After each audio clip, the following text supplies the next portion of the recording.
ونستعينه ونستغفره ونعوذ بالله من شرور أنفسنا ومن سيئات أعمالنا من يهده الله فلا مضل له ومن يضلل فلا هادي له أشهد أن لا إله إلا الله وحده لا شريك له وأشهد أن محمدا عبده ورسوله أما بعد فإن خير الكلام كلام الله وخير الهدى هدى محمد صلى الله عليه وسلم وشر الأمور محدثاتها وكل محدثة بدعة وكل بدعة ضلالة وكل ضلالة في النار. Alhamdulillah, pertama kita rafakkan syukur kita kepada Allah Subhanahu Wa Taala yang mengumpulkan kita dalam majlis ilmu dan memberikan kita kekuatan dan kesihatan dalam hadir majlis yang begini, dan khabar gembira bahawa bagi penuntut ilmu Allah akan berikan kebaikannya di antara mempermudahkan baginya jalan ke syurga. Seperti mana yang disebutkan dalam hadis, man salaka tariqan yaltamasu fihi ilman sahhalallahu lahu tariqan ilal jannah. Barang siapa yang berusaha untuk menuntut ilmu, maka Allah permudahkan baginya jalan ke syurga. Dan tidak dinafikan juga para malaikat beristighfar, memohon keampunan kepada Allah terhadap diri kita dan penuntut pengajar ilmu, sehingga kan binatang-binatang dan ikan di lautan pun memohon kebaikan untuk kita. Jadi beruntunglah bagi penuntut ilmu kerana mereka mencari warisan yang ditinggalkan oleh Rasulullah sallallahu alaihi wasallam untuk dijadikan bekalan yang besar perjalanan menuju bertemu dengan Allah Subhanahu Wa Taala. Apatah lagi kita berada di akhir zaman ini, memerlukan kekuatan ilmu yang tepat, dan memerlukan kekuatan ilmu yang tepat dari sumber yang tepat untuk kita berjalan penuh dengan berhati-hati di saat fitnah yang begitu dahsyat. Hanya orang-orang yang mempunyai ilmu yang tepat saja yang dapat membezakannya. Baik, di sini kita sambung balik berkaitan dengan fitnah yang besar, yakni fitnah Dajjal, yang mana pada pelajaran yang lepas kita sudah sampai muka surat 194, hadis dengan sanad hadis daripada Abdullah ibnu Amr ibnu As. Namun begitu hadis yang dengan sanad dan matan gharib ini, ya, kita tinggalkan kerana ianya ada unsur-unsur kepada dhaifnya hadis yang pertama ni, diikuti dengan hadis Asma binti Yazid bin Sakan al-Asyariyah pun kita lihat sanad hadis dia bermasalah. Okey, ala kulli hal kita ambil daripada hadis Aisyah radhiyallahu anha, yang mana ianya merupakan salah satu hadis yang bercerita berkaitan dengan Dajjal, di mana Imam Ahmad menuturkan Abdul Samad bercerita kepada kami, Hamad bercerita dengan riwayatnya dari Hasan dari Aisyah bahawa Rasulullah bercerita tentang kelaparan menjelang munculnya Dajjal. Para sahabat bertanya, apakah harta yang terbaik? Beliau menjawab, budak hitam yang memberi minum keluarganya, bukan memberi makan. Mereka bertanya, apa makanan orang mukmin kala itu? Beliau menjawab, tasbih, tahmid dan tahlil. Aisyah berkata, di mana orang Arab ketika itu? Beliau menjawab, mereka hanya sedikit. Namun begitu hadis ini pun dikatakan ianya berada dalam sanad yang bermasalah. Ala kulli hal, kita ambil hadis yang diriwayatkan oleh Aisyah juga, la yadkhulul dajjal Makkah walal Madinah, yang mana Rasulullah sallallahu alaihi wasallam mengatakan Dajjal tidak akan memasuki Mekah dan Madinah. Persoalan ini kita telah terangkan kelebihan Mekah dan Madinah, yang tidak ada kelebihan ini melainkan pada Mekah dan Madinah, yang mana Dajjal boleh berada di seluruh dunia pada hari fitnah ini, melainkan Mekah dan Madinah. Tuan-tuan dan puan-puan, oleh kerana itu kita cuba jadikan di antara orang-orang yang terbaik kalau mampu waktu Dajjal itu muncul. Kita ada waktu tengah buat umrah ke haji ke, berada di Mekah dan Madinah, jangan sibuk nak balik, ya, istiqamahkan kita. Saya amat berharap, wallahu alam, hanya Allah yang mengetahui kedudukan kita ni, yang mengharapkan di waktu tragedi berlaku Dajjal muncul, ya, saya mengharapkan saya berada di dua kota ni, Mekah dan Madinah. Bukan apa, kerana masalah iman yang belum tentu kita selamat, ya, belum tentu kita selamat. Pada hari ini kita merasakan kita selamat, tetapi belum tentu. Kerana fitnahnya Dajjal, liciknya Dajjal, dia boleh menyebabkan orang yang menyangkakan, nanti kita sampai hadis-hadis tersebut, menyangkakan dirinya berada di atas jalan yang betul, rupanya dah bersama Dajjal.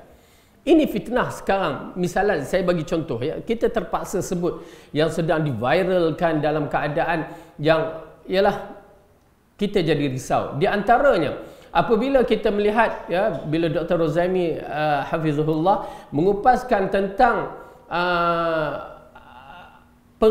nak sebut apa, ya, saya lebih selesa menyebutkan pengkhianatan dalam menakalkan, ya, mengambil ataupun menyalin buku-buku yang telah orang tinggalkan tanpa melalui prosedur yang sebenar. Ya, maksud dia apabila tafsir Ar-Rahman, kita tahu tafsir itu kan yang mana dikeluarkan oleh satu badan, tetapi asalnya itu adalah tulisan yang telah sepakat sehingga dicetakkan, dijadikan sebagai rujukan kita di Malaysia, orang Islam di Malaysia.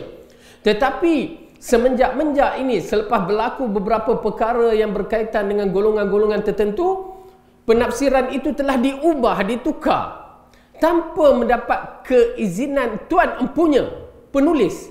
Ini merupakan satu amanah sebenarnya.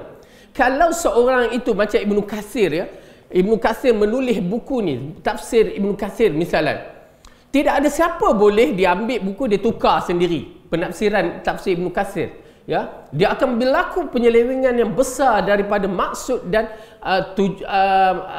cerita yang disampaikan. Ia merupakan pengkhianatan pada ilmu, ya. Tetapi berlaku pada tafsir Ar-Rahman, ya, ya, buku yang diterbitkan oleh pihak yang tertentu itu telah diubah bukan seperti mana penulisnya dahulu, dan seharusnya dalam untuk mengubahkan itu mesti mendapat kelulusan penulis. Itu pasal Dr. Rozaimi mengatakan, saya punya artikel ada dengan pihak tu, maka saya tak izinkan mengubah sesuka hati mereka tanpa kebenaran. Berbahaya dari sudut ilmu, ya.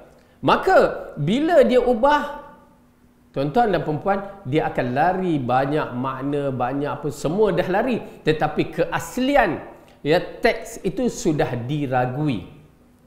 Itulah puncanya apabila Taurat dan Injil diubah oleh manusia, ya.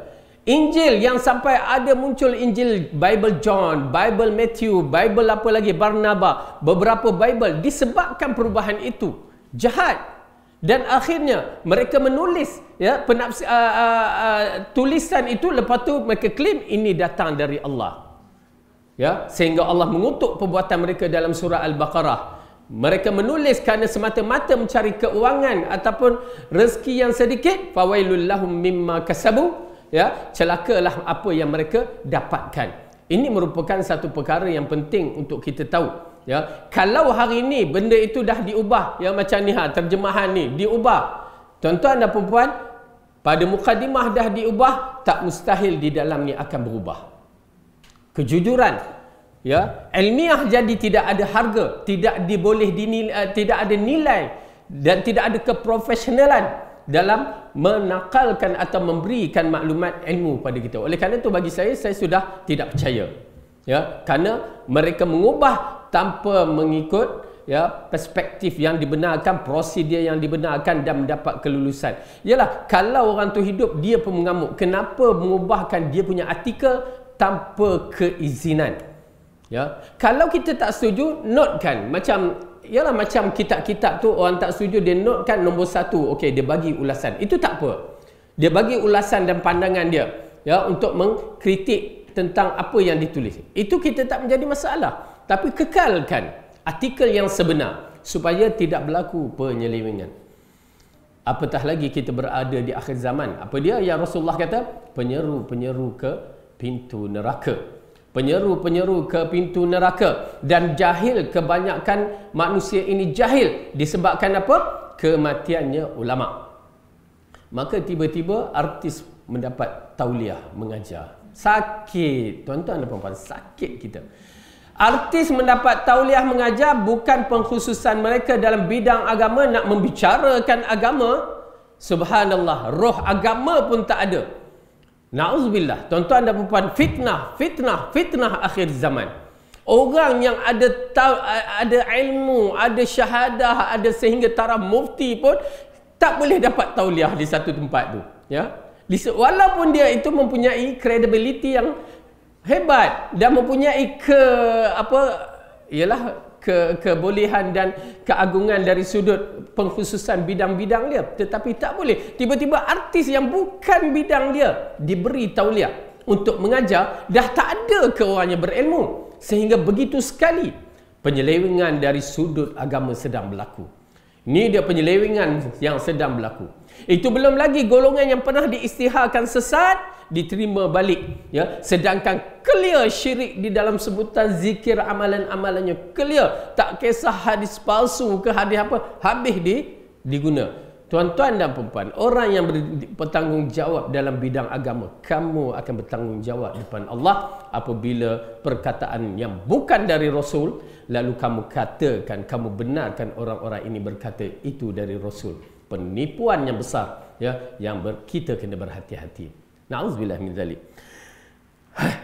Penat ya, penat. Bila kena macam ni, ini yang jadi dajjal. Kalau dia sampai kepada kita, ya, orang yang ada ilmu yang kebenaran, mungkin dia akan terselamat.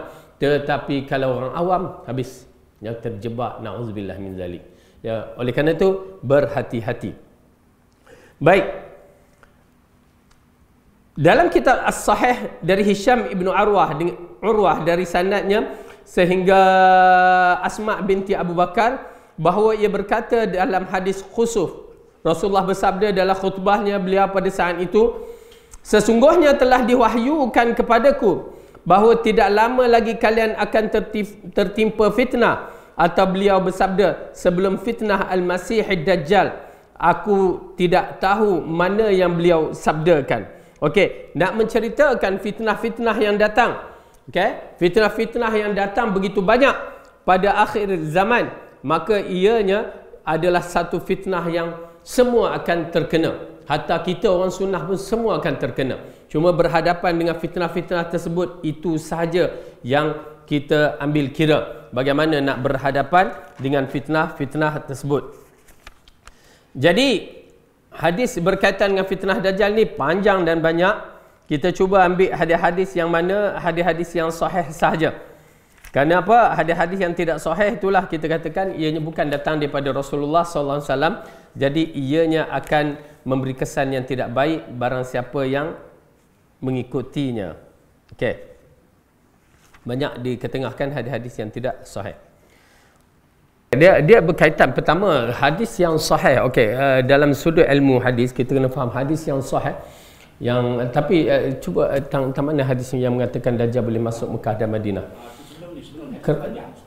Kerana hadis yang sahih yang jelas kepada kita, memang Dajjal tidak akan masuk Mekah dan Madinah.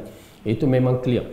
Adapun kalau berlaku ada satu hadis yang mengatakan, pertama kita kena saksikanlah sanad dia bagaimana.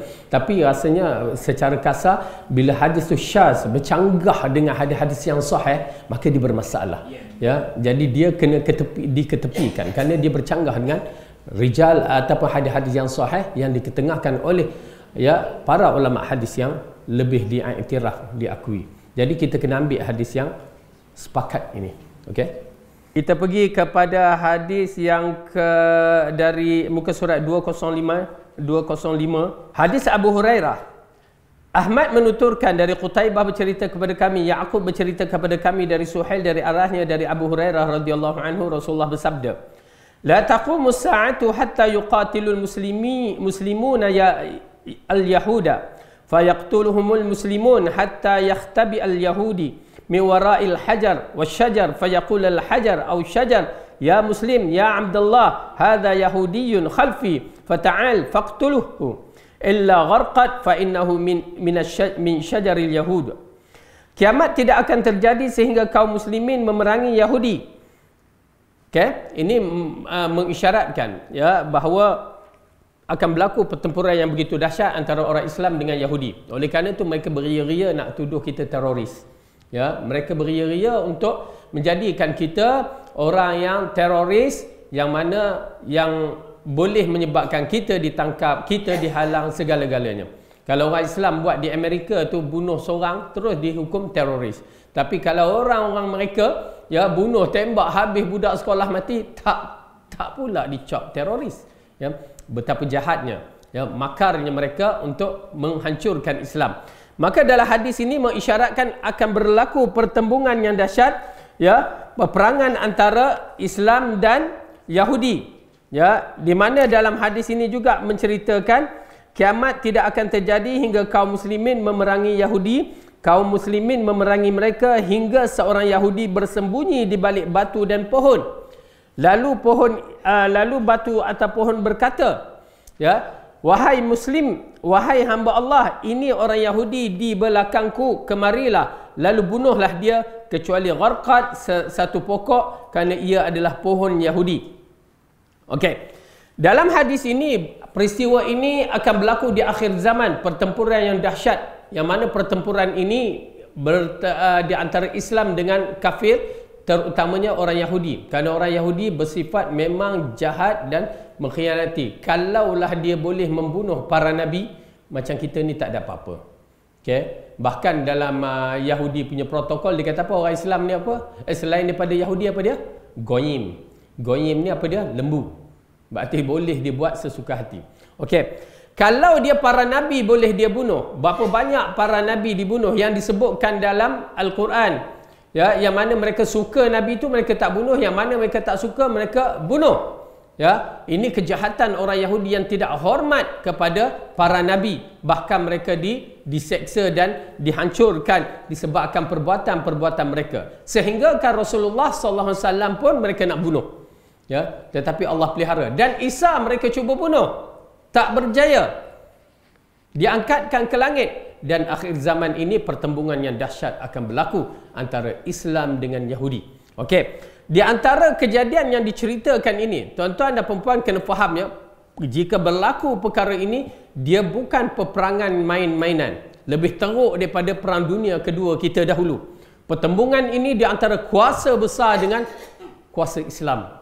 Ya, di antara yang disebutkan dalam hadis tentang akan ditenggelamkan satu kelompok tentera yang mempunyai berapa panji yang disebutkan? 84 panji ke begitu. Ya, maksudnya bukan satu tentera ni. Kalau kita kata Amerika ke bukan satu, tetapi 80 yang disebutkan sebagai, maaf kata, seolah-olah macam tentera-tentera yang bersekutu. Ataupun macam mana nak sebut, ya, bangsa bersatu ke, wallahu alam, tapi tentera-tentera itu bergabung yang nak menyerang Kaabah. Yang disebutkan dalam hadis jelas untuk menyerang Kaabah. Kenapa dia marah sangat? Ada sesuatu yang tersembunyi. Kenapa Abrahah marah sangat ke Kaabah? Ya, ada sesuatu yang tersembunyi. Disebabkan ya, dia bina orang tak layan. Orang tak nak pergi pun Kaabah yang Abrahah bina. Bahkan diejek, dibuat apa?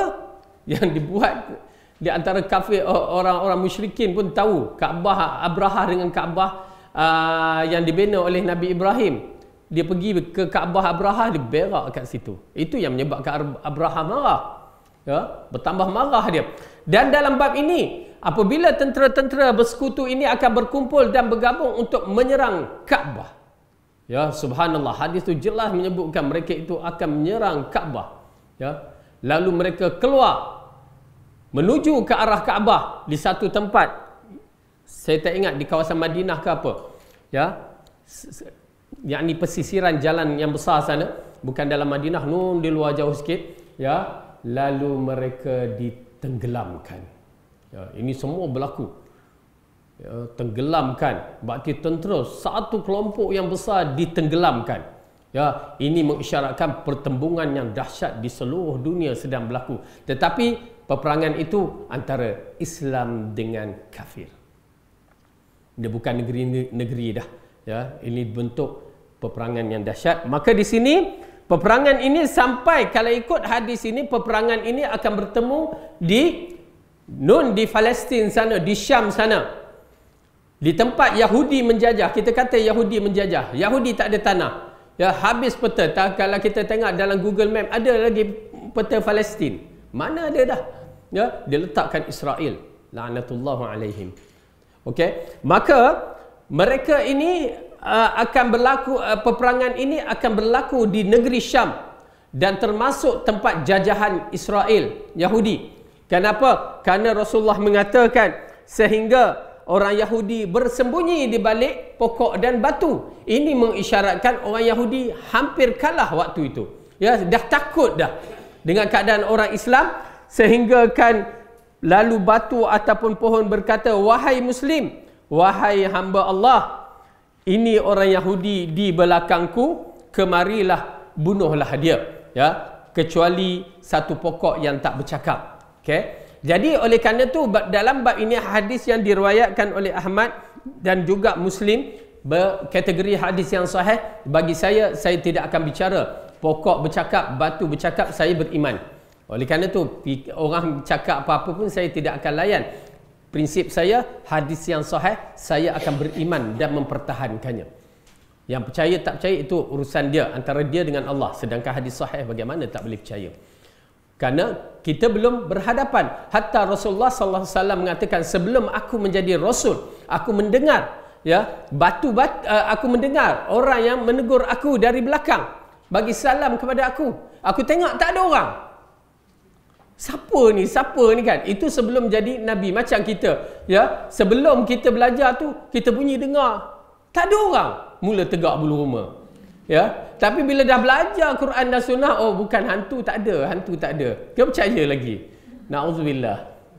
Ya, tak ada melainkan orang yang menyakat mengacau kita. Begitu juga dalam bab ini, bila Rasulullah dah menjadi nabi, maka dia tahu bahawa yang menegur dia itu adalah batu-batu, ya, dan pohon. Okey. Jadi di sini batu-batu dan pohon membantu orang Islam dan mengatakan, okey, perkara-perkara begini yang Rasulullah kaitkan, hatta Imam Bukhari menakalkan dalam beberapa tajuk-tajuk dia, yang mana kita perlu beriman.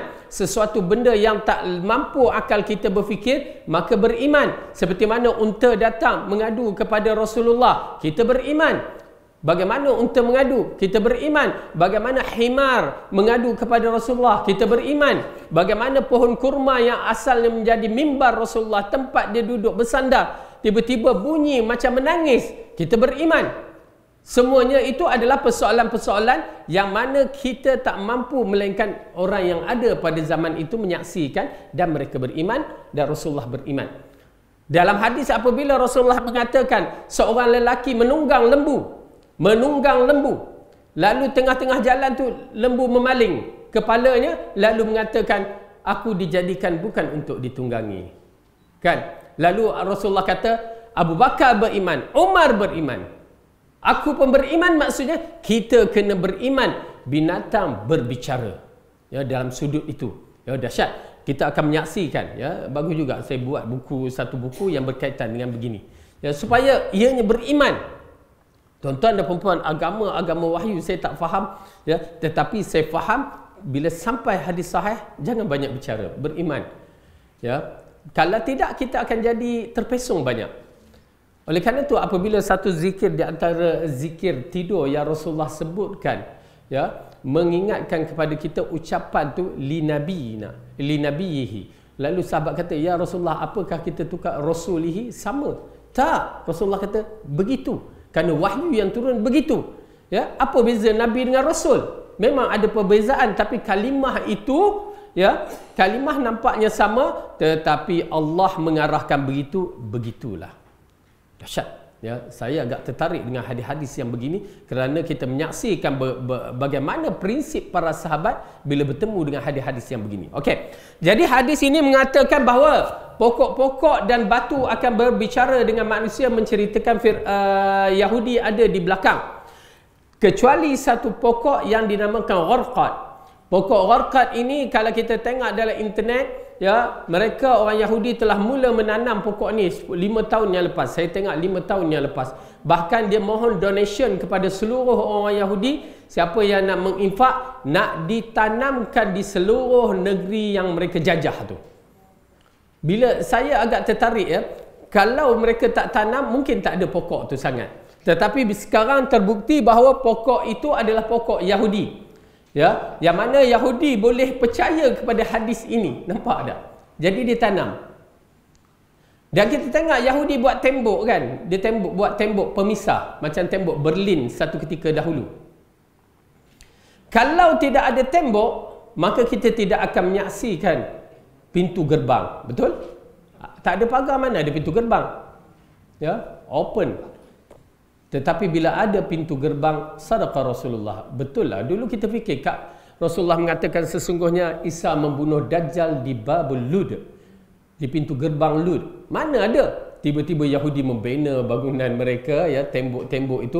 Bila dah ada tembok, adalah pintu gerbang, dan salah satu pintu gerbang itu dinamakan Babul Lud atas nama istilah yang Rasulullah bagi.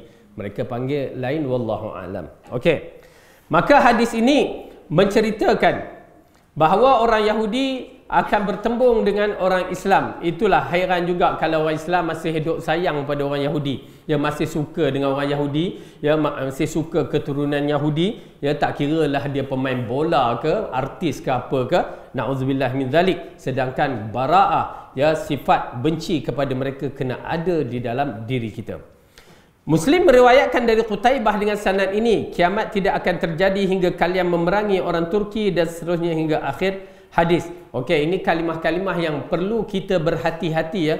Orang Turki, kita mula teringat Turki pada hari ini. Salah, ya. Itu bukan kaedah kita memahami hadis. Orang Turki, oh ingat Turki, ya, kita akan perang Turki. Turki tempat best tau. Mulalah kita cerita orang yang pernah pergi Turki.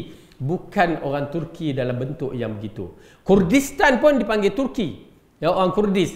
Lepas tu ada beberapa puak juga dipanggilkan Turki, ya, sehingga kan istilah Turki itu dikaitkan sampai golongan Mongolia pun dikatakan seperti orang Turki juga. Jadi perbicaraan itu luas.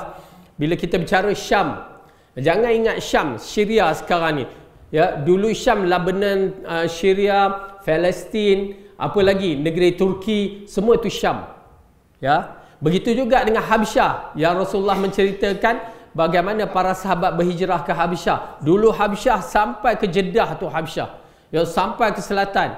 Begitu juga dengan Yaman ataupun negeri Sabak yang meluasnya begitu besar. Bak katalah kita dulu macam mana kerajaan Kesultanan Islam Melayu Melaka. Sampai mana? Bukan kat Melaka. Kerajaan Kesultanan Islam Melayu Melaka. Malaysia, lagi Thailand, selatan Thailand, Cambodia, Vietnam, Laos, lepas tu Filipina, lepas tu Borneo, semua tu sampai ke Indonesia. Tu dia kerajaan Kesultanan Islam Melayu Melaka yang hanya tinggal dalam sejarah saja. Okey, jadi begitu jugalah dalam kisah ini, apabila kita sebut misalnya Syam, Kufah tu Iran, Iraq, lepas tu yang Rasulullah sebutkan lagi, ada beberapa tempat tu bagi orang yang belajar agama, bagi orang yang belajar tentang sirah apa semua, dia faham dah, ya, dia faham. Begitu juga kalimah Turki ini difahami. Okey. Lalu Imam Ibn Katsir mengatakan nampaknya wallahu alam yang dimaksudkan orang Turki adalah orang Yahudi juga, dan Dajjal berasal dari Yahudi seperti mana yang disebutkan dari hadis Abu Bakar As-Siddiq. Okey, Dajjal yang disebutkan menjadi perbahasan para ulama. Saya nasihat kita ikut perbahasan dengan ilmiah. Jangan kita pandai-pandai, kerana apabila disebutkan Dajjal itu berasal daripada Yahudi, kita mempunyai Yahudi yang berbagai-bagai kabilah, 12 kabilah. Dan bukan semua kabilah ada di Palestin sana yang merampas tu.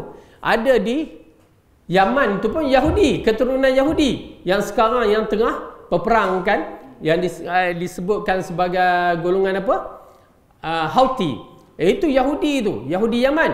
Dan di Iran Yahudi, yang Rasulullah kata Dajjal akan bersama Yahudi Asfahan. Yahudi Asfahan, bila sebut Asfahan orang tahu dah kat Iran. Jadi memang orang Syiah itu kebanyakan dari keturunan Yahudi yang disebutkan Abdullah ibn Sabah. Okey, baik.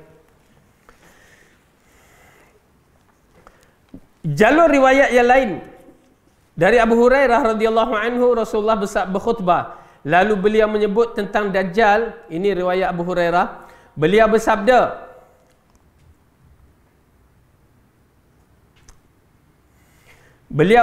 sesungguhnya tak seorang Nabi pun melainkan pasti mengingatkan umatnya terhadap Dajjal.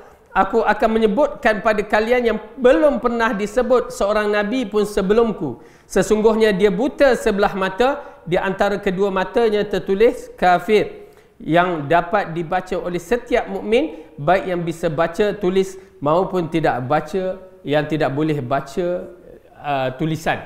Maksudnya Yahudi Dajjal ini ada tanda-tanda yang boleh dikenali. Ya, pertama, butanya sebelah mata yang kita telah bahaskan pada pelajaran yang lepas. Kemudian pada dahinya ada tertulis kafir. Kalimah kaf alif fa ra. Kafir. Tetapi tuan-tuan dan perempuan yang melihat dia tahu, orang mukmin dia melihat dia tahu kalimah itu ya kafir. Bagi yang boleh membaca Arab sudah tentulah boleh. Tetapi orang yang tak boleh baca dia nampak kalimah tu tapi dia tak tahu.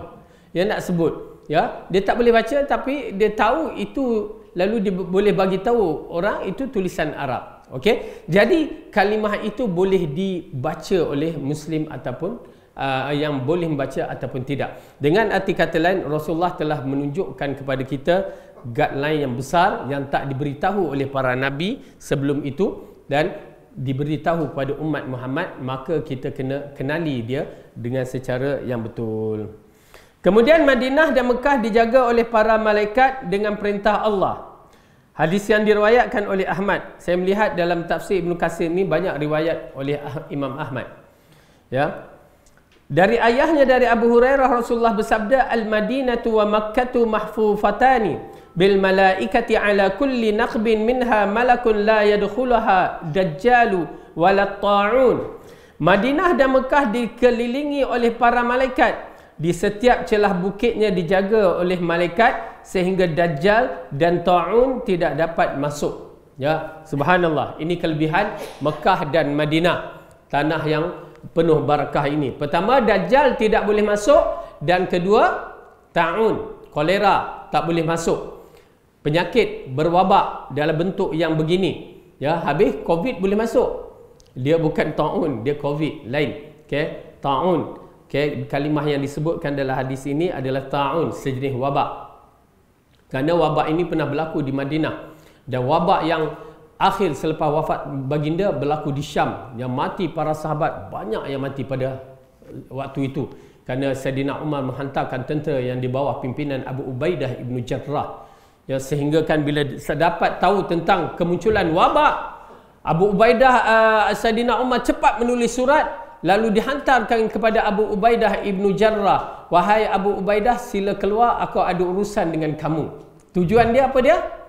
Tujuan dia tak nak Abu Ubaidah ibnu Jarrah mati disebabkan wabak Ta'un itu. Dia nak Abu Ubaidah keluar segera. Ya. Tetapi Abu Ubaidah faham. Dah tahu dah Umar memanggil aku disebabkan ini. Lalu Abu Ubaidah ibn Jarrah mengatakan, aku mendengar daripada Uthman dan Rasulullah bersabda bahawa bila berlaku wabak, orang yang di dalam negeri tidak boleh keluar dan orang luar tak boleh masuk. Itu kaedah wabak yang kita tengok SOP yang dilakukan pada peringkat awal. Sampai nak balik kampung negeri Perak, saya di KL, Kuala Lumpur, tak boleh. Meraung tepi sepadan tu. Pergi ambil surat, kena beratur, semata-mata nak cop baru boleh.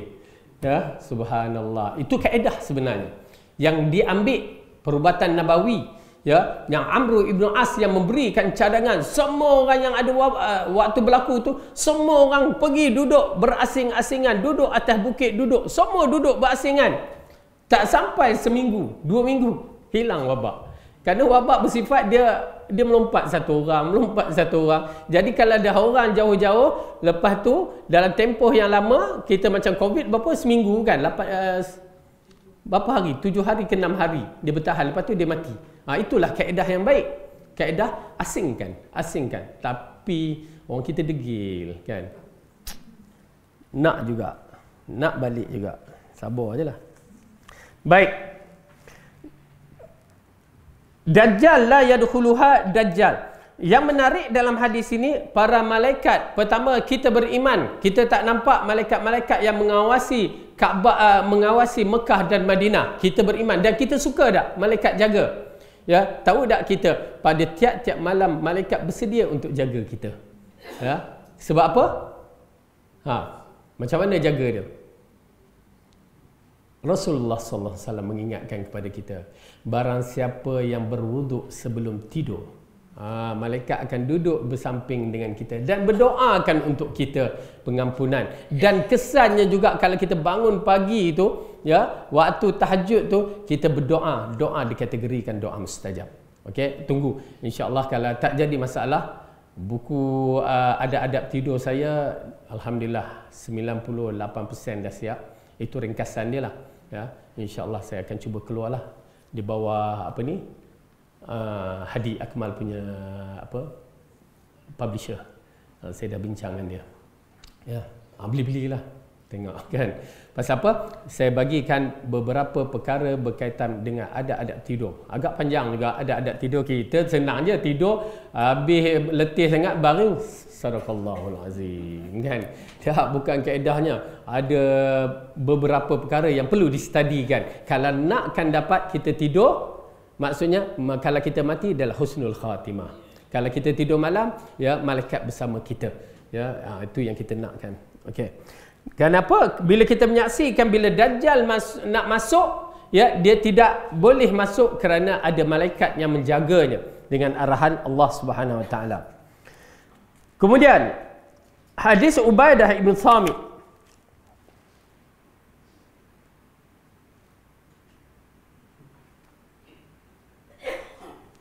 Okey, kita langkaukan hadis Ubadah bin Samit.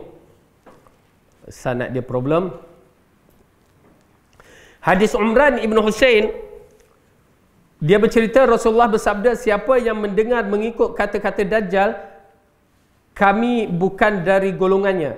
Demi Allah, seorang mendatangi Dajjal dan ia mengira dirinya mukmin, lalu mengikuti Dajjal kerana syubhah-syubhah yang dia bawa, atau beliau bersabda lantaran syubhah-syubhah yang dia bawa. Okey, maksudnya dalam hadis ini menceritakan bahawa bagaimana seseorang itu dia boleh terpengaruh dengan Dajjal hanya mendengar apa yang diucapkan oleh Dajjal.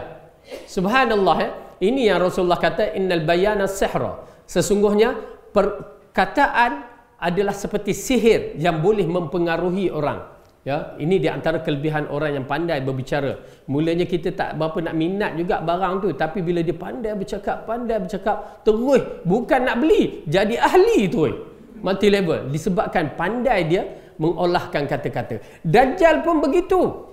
Oleh kerana tu Allah uji kita ni. Dulu mungkin kalau kita dengar Dajjal kat Kuala Lumpur nak pergi satu bab jauh. Tetapi dengan teknologi yang ada ni, tak payah kita pergi, kita buka tu dia live Dajjal. Tak adalah sebut Dajjal. Kalau sebut Dajjal orang takkan ikut. Ya, kita pun dengar. Sehari dua kita menyaksikan bagaimana digunakan YouTube sebagai perantaraan untuk mendengar ceramah apa semua. Kita menyaksikan berapa perkara yang na'udzubillah, apabila alhamdulillah sehari dua orang bahaskan tentang seorang ustaz tu mengeluarkan hadis-hadis palsu. Ya, yang mana ramai pengikutnya mempercayai. Dia dah tak kisah dah hadis palsu ke ada. Itu semua kategori hadis. Na'udzubillah. Tuan-tuan dan perempuan, agama kita agama yang asli, agama yang mesti dijaga. Para sahabat menjaga agama ini, tiba-tiba datang umat akhir zaman dengan kejahilan, kebodohan, ya, mengatakan apa salahnya hadis palsu. Na'udzubillah. Berbahaya. Ya, kerana bila sebut hadis palsu, dia bukan dari Rasulullah, dia datang dari siapa, wallahu alam. Jangan kita terpengaruh. Oleh kerana itu, macam mana pun kena ada ilmu. Ya, kena ada ilmu. Subhanallah. Kerana apa? Dajjal akan mempengaruhi kita, bukan mempengaruhi calang-calang. Hari ini kita kata aku ikut Quran dan Sunnah, belum tentu selamat. Kerana Dajjal akan membawa Quran dan Sunnah juga. Dajjal membawa Quran dan Sunnah. Kita pula tak kisahlah hadis sahih ke, penafsiran dia bagaimana, kita tak kisah. Itu yang jadi bila kita buka tafsir. Beberapa orang-orang yang tak bertanggungjawab tu, yang dibuat sekarang ni buku tafsir Ar-Rahman tu, yang diubahkan tu, ya, jahat tu, ya. Kita menyaksikan, cukup yang pernah saya katakan dahulu, tafsir suratul Nisa, apa ditafsirkan? Fankihu ma taba lakum minan nisa masna wa thulatha wa ruba'. Ya, kawinlah kamu dengan wanita-wanita, ya, 2 campur 3 campur 4. Dia pergi campur. Itu penafsiran. Nak buat macam mana? Bila kita cek, bukan daripada ulama salaf, tetapi daripada Syiah. Nampak tak? Quran dan hadis dah betul dah, tapi penafsiran. Dan banyak lagi yang ditafsir seperti yang disebutkan, innallaha ya'murukum an tadhbahu baqarah. Sesungguhnya Allah mengarahkan kamu menyembelih sapi betina. Syiah kata apa? Itulah Aisyah. Jahat. Tuan-tuan dan perempuan, bagaimana tafsir boleh jadi begitu?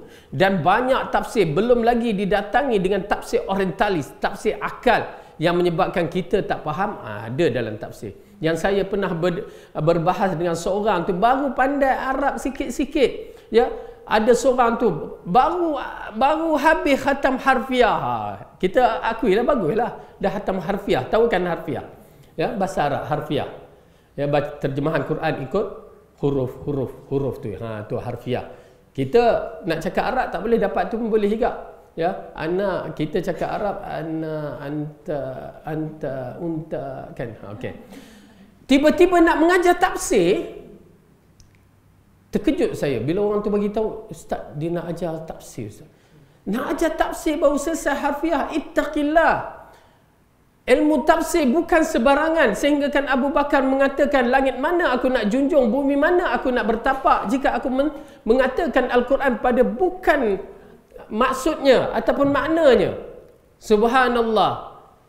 Sehingga kan orang tu datang, dia tunjuk kat saya surah An-Nisa. Ini menunjukkan bahawa yang dijadikan Allah yang pertama sekali Hawa dan bukan Adam.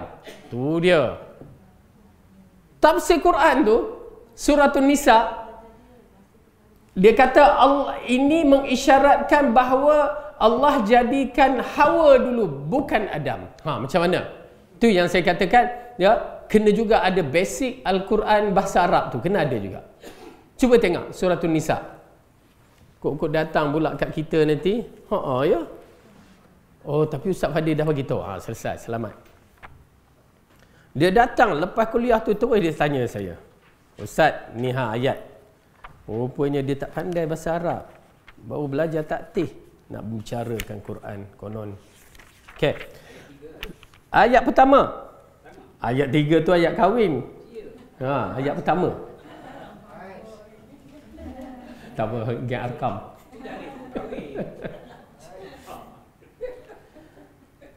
A'udzubillahi minasyaitonirrajim. Surah An-Nisa, surah yang keempat, juzuk yang keempat, muka surat 77 bagi mereka yang ada Quran. Bismillahirrahmanirrahim.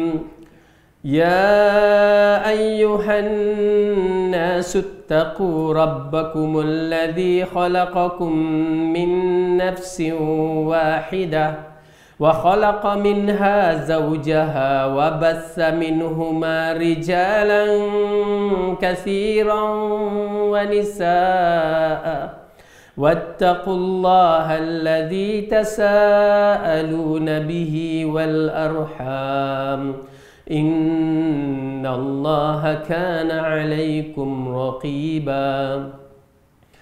Wahai sekalian manusia, bertakwalah kepada Tuhanmu yang telah menciptakan kamu dari diri yang satu, dan daripadanya Allah menciptakan pasangannya, dan daripada keduanya Allah memperkembangbiakkan lelaki dan perempuan yang banyak. Dan bertakwalah kepada Allah yang dengan namanya kamu saling meminta-minta satu sama lain, dan peliharalah hubungan silaturrahim. Sesungguhnya Allah selalu menjaga dan mengawasi kamu.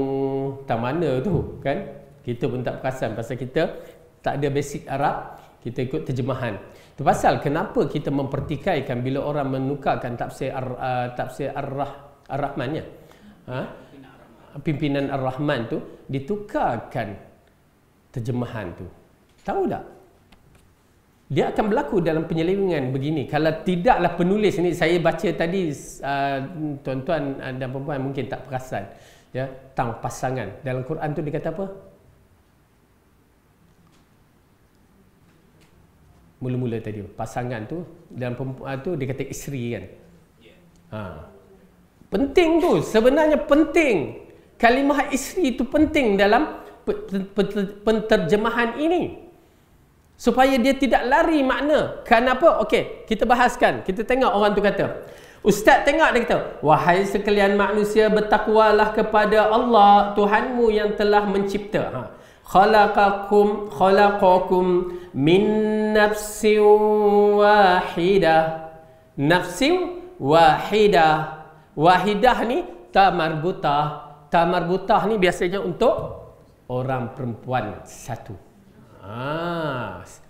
Ini dinamakan ya sifat muannas, sifat perempuan. Dia tak sebut yang menjadikan min nafsi wahidin. Betul tak? Wahidatin. Kalau disebut wahidin, betul tak? Cepat. Okey, dimaafkan, kita tak belajar bahasa Arab. Kalau disebut wahidin tak betul kaedah Arab. Pasal nafsun, kalimah nafsun mesti dijadikan belakang tu ada tamarbutah, walaupun dia bukan laki, bukan perempuan. Tapi kaedah dia kalimah nafsun tu mesti wahidah. Itu kaedah bahasa Arab. Bukan nak cerita benda tu orang perempuan, tapi disebut nafsun tu pribadi. Pribadi itu kalimah nafsun tu mesti ditulis dalam bentuk perempuan, walaupun dia tu lelaki. Kalau kita belajar bahasa Arab, perempuan, imra'atun, perempuan mengandung. Hamilun ke hamilatun? Hamilatun kan? Salah. Bahasa Arab salah. Kerana apa? Imra'atun hamilun dia letak kerana orang lelaki tak mengandung. Jadi orang lelaki tak perlu ditulis hamilun. Imra'atun hamilun digunakan untuk perempuan. Itu kaedah bahasa Arab. Anggota tubuh badan kita, hidung dituliskan sebagai lelaki kerana dia satu. Telinga, mata ditulis sebagai perempuan kerana dia dua. Itu kaedah bahasa Arab. Matahari, lelaki ke perempuan? Lelaki. Okey? Dah perempuan. Wasyamsu tajri. Syamsu tajri. Tajri kalimah perempuan. Bulan, lelaki. Wal qamaru qaddarnahu. Itu dia bahasa Arab. Ya. Baru kita nampak. Kalimah itu digunakan untuk perempuan walaupun matahari laki ke perempuan. Tak ada kan. Wasyamsu tajri li mustaqarril laha. Tu untuk matahari. Tapi dia bukan perempuan. Begitu jugalah kalimah nafsun ini. Dia bukan perempuan. Cuma Allah nak menceritakan nafsun wahidah, kemudian dia datang lagi. Minha zaujaha. Nampak tak Ustaz? Darinya terjadi zaujaha, pasangannya. Zaujaha, zaujun, lelaki. Kalau perempuan, zaujatun, perempuan. Kan? Nampak tak syubhah datang? Baru belajar bahasa Arab sehari dua, cuba nak mentafsirkan Quran. Itulah orientalis, ya, punya pemikiran. Zaujaha adalah pasangan. Ya, disebabkan ha itu adalah nafsun. Jadi maka di situ kita kena tengok penafsiran. Bila kita melihat penafsiran, itu yang dikatakan berpegang kepada Al-Quran dan hadis, mengikut penafsiran 3 kurun terbaik. Baru jumpa. Kalau tak jumpa. Itu tafsir akal, tafsir bahasa pun salah dah. Ya. Maka bila kita menyaksikan hadis, Nabi Adam dijadikan dari tanah dan dialah orang yang pertama. Habis cerita, tutup semua. Okey, itu dia kaedah dia. Okey, baik-baik. Dajjal akan datang dalam bentuk mengelirukan. Cukup kita hadapi sekarang. Apabila pengikut-pengikut Dajjal membenarkan golongan-golongan tarikat yang diisytiharkan sesat, dah tentu ya menyesatkan kelompok yang besar kepada orang yang jahil. Dahsyat dia, dahsyat. Kali ini dahsyat. Na'udzubillah min zalik. Penggunaan nama Nabi, penggunaan nama Quran dan hadis menjadi buah mulut mereka, tetapi tidak ada ilmu. Akhirnya orang-orang ini tersesat dan berhati-hati kita pun akan berhadapan. Kerana Rasulullah kata apa? Kerana di kalangan sesungguhnya ada seseorang yang mendatangi Dajjal dan ia mengira dirinya mukmin. Ya, tetapi sebenarnya dia dah terjebak bersama Dajjal, dia dah terikut Dajjal tanpa disedari. Ini yang kita takut, ya, kerana ia yang sedang berlaku di kalangan kita, ya, masyarakat kita, yang mana kita terikut perkara-perkara yang dibawa oleh orang-orang yang tidak bertanggungjawab. Akhirnya kita akan tersesat mengikut Dajjal juga nanti. Nauzubillah min zalik. Penting ya, Quran dan Sunnah, penafsiran 3 kurun yang terbaik. Itu amat penting. Ya, sehingga Syekh Albani mengulang-ulangi ucapan dia. Al-Quran dan Sunnah mengikut fahaman tafsiran 3 generasi yang terbaik. Ya, kalau tidak kita akan berhadapan dengan apa yang saya ceritakan tadi.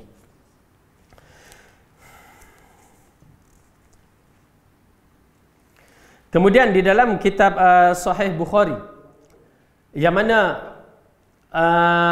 dari Mughirah Ibn Syu'bah, dia berkata, tak seorang pun bertanya kepada Nabi tentang Dajjal lebih banyak dari apa yang aku tanyakan.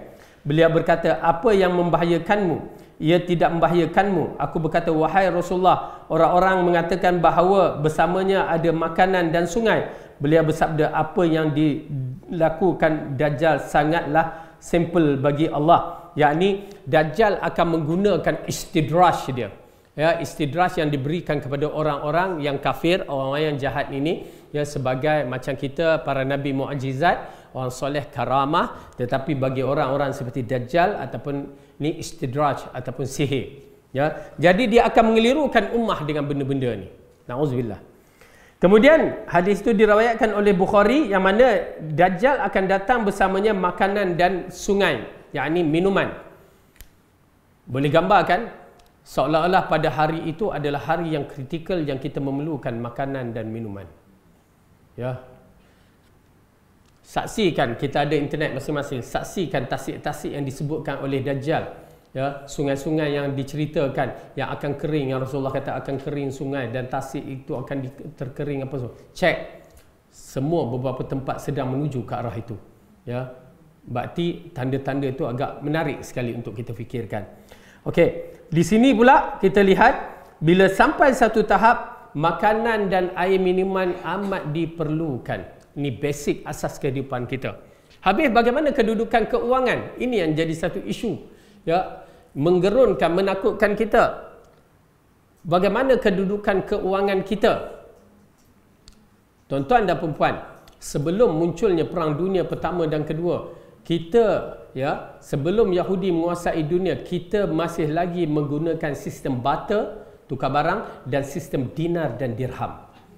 Dinar dan dirham adalah satu sistem yang seharusnya kekal, ya, yang menjaga kedudukan ekonomi ummah seluruh dunia, kafir ke muslim, begitu.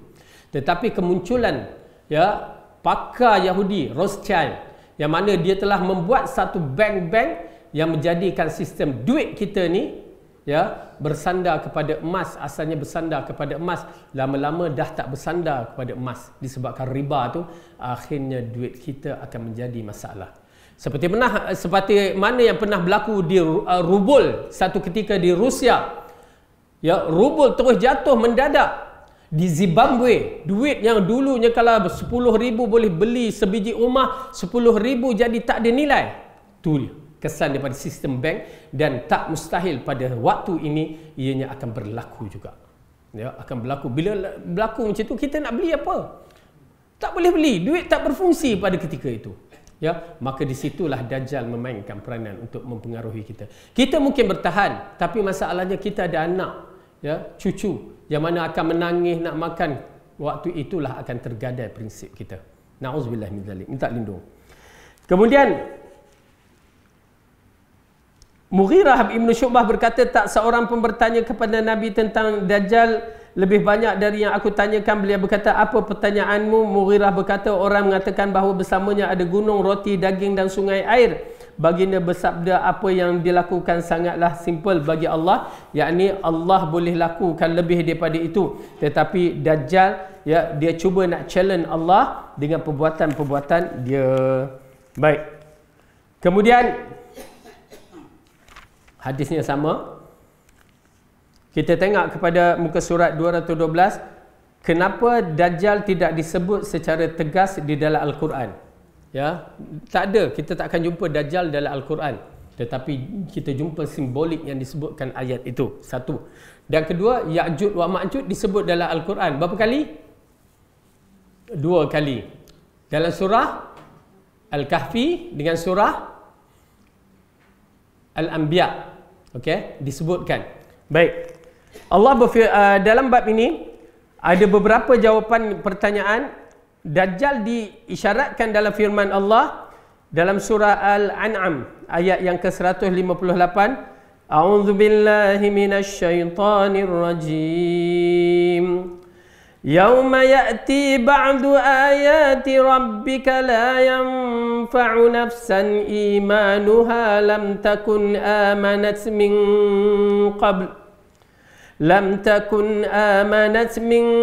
qablu aw kasabat fi imaniha khaira.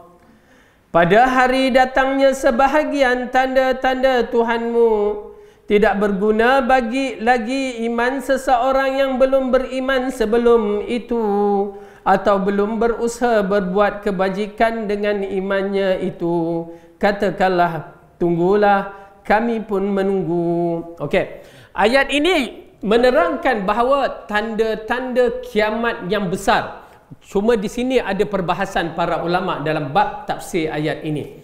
Ya, cuma bila kita menyaksikan Imam Ibn Kathir yang mentafsir Al-Quran yang masyhur dalam tafsir Ibn Kathir, dia ketengahkan ini di antara tanda-tanda besar yang akan muncul di akhir zaman, yang mana taubat kita tidak diterima. Ulama menjadi perbahasan ya tentang waktu taubat tidak diterima.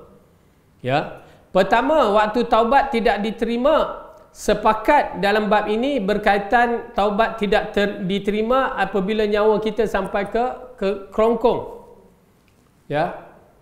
Bila nyawa kita sampai ke kerongkong, kita telah menyaksikan semua benda yang tak pernah kita saksikan. Siapa dia datang, syaitan, amalan-amalan soleh kita semua datang, sehingga malaikat yang nak cabut nyawa pun kita nampak. Bila kita nampak tu, confirm kita beriman. Kita beriman.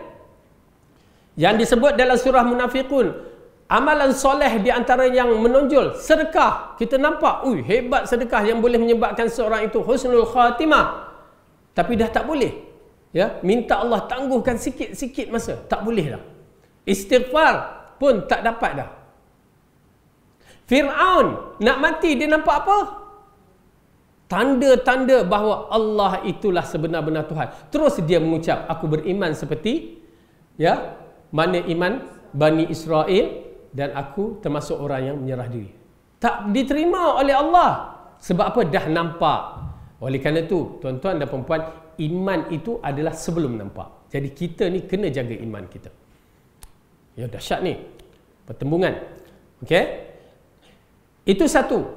Yang kedua, jelas hadis mengatakan bahawa tanda-tanda kiamat yang menyebabkan taubat kita tidak diterima, maka ialah terbitnya matahari sebelah barat. Terbitnya matahari sebelah barat, maka confirm orang semua beriman, tapi iman mereka tidak diterima. Confirm mereka beriman. Ya. Diikuti perbahasannya, ada ulama mengatakan jika keluar tanda-tanda besar kiamat, maka taubat tidak diterima. Di antaranya, pertama, terbit matahari sebelah barat. Yang kedua, munculnya Dajjal. Ini dia, digunakan ayat ini. Munculnya Dajjal. Yang ketiga, Ya'jud wa Ma'jud. Yang keempat, Dabbatul Ard, binatang yang boleh berbicara dari muka bumi. Itu dia, di antara yang ulama membahaskan. Namun tuan-tuan dan perempuan, jangan tunggu Dajjal muncul, jangan tunggu apa semua. Taubat sekarang. Jangan nak tunggu tu baru aku nak bertaubat. Dah tak ada dah waktu tu.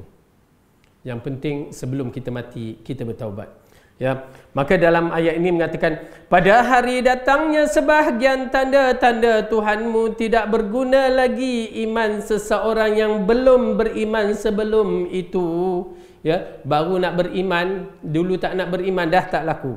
Atau belum berusaha berbuat kebajikan dengan imannya itu. Subhanallah, ya, kalimahnya cukup menarik. Ya, ataupun apa?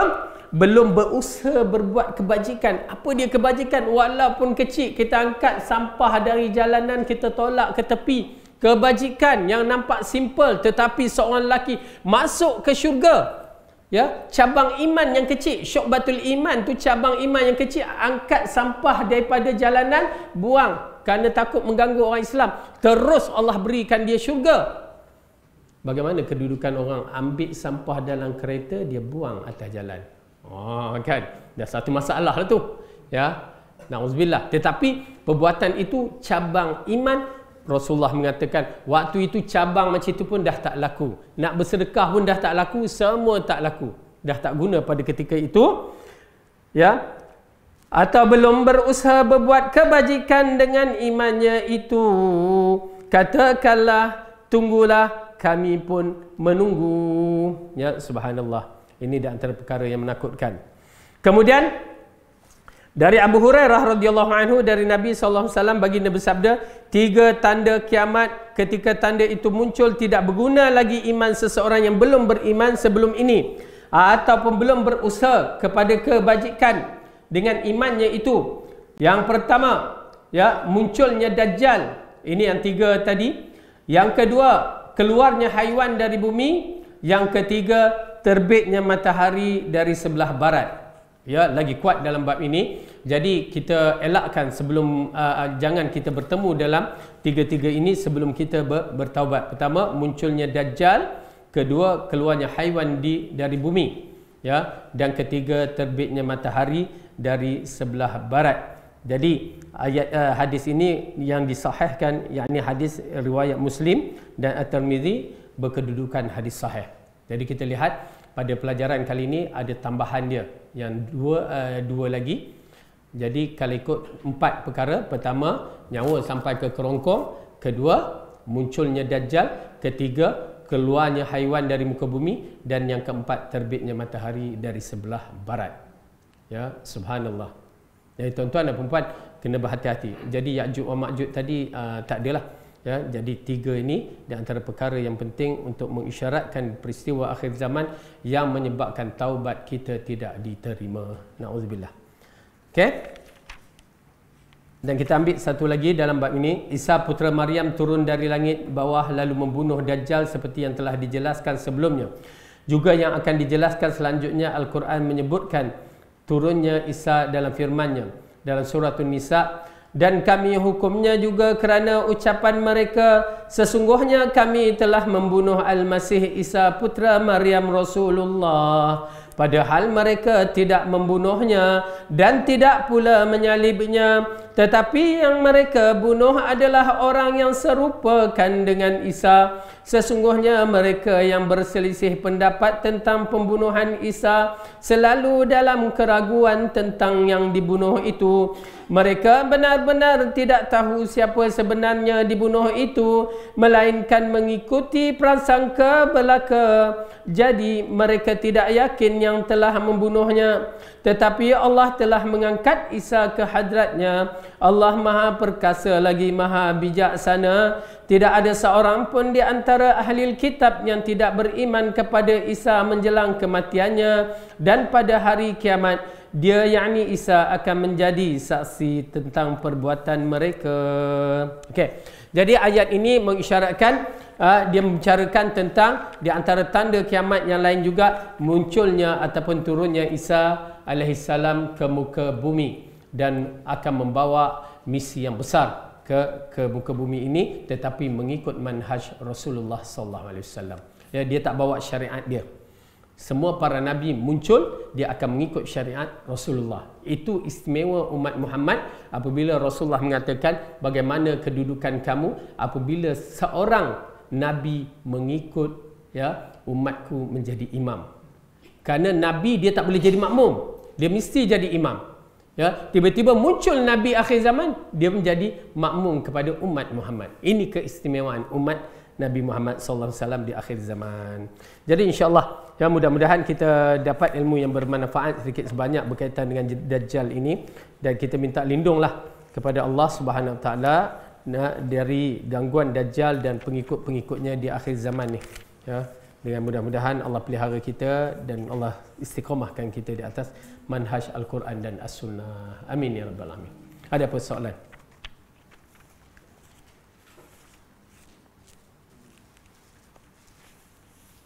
Ada?